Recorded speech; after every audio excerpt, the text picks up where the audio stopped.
সুন্দরী, গোটা গ্রামে আমার সৌন্দর্যের চর্চা। আর আমার বড় দিদি দেখতে পুরাই বাদরের মতো। আমার মান সম্মান আর থাকলো না। আজকে আরো 1 কিলো দুধ দিলাম তোমায়। আমার বাকি টাকাটুক কবে দেবে তুমি? দাদা, আমায় আর কিছুদিন সময় দিন। আমি কিছুদিনের মাঝে আপনার পাওনা টাকাগুলো মিটিয়ে দেব। সময় দিতে দিতে তো 1 মাস পেরিয়ে গেল। এমনিতেই তোমার মতো কুৎসিত মেয়ের কাছে দুধ বিক্রি করি বলে অনেকেই আমার কাছে দুধ নিতে চায় না এখন।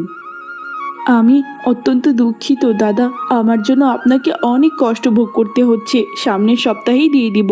এরপর জবা রান্না করতে থাকে। ঠিক তখনই ছোট বোন মালতী সেখানে আসে।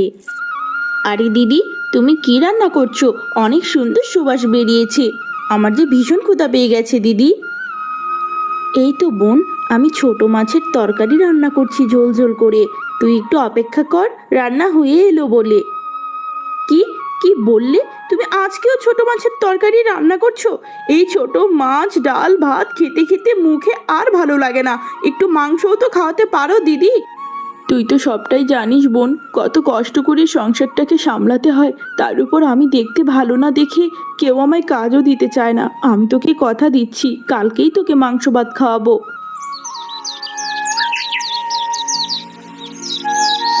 এরপর জবা প্রতিদিনের মতোই জমিদার বাড়িতে কাজ করতে থাকে। তখনই জমিদার গিন্নি টুম্পা সেখানে আসে।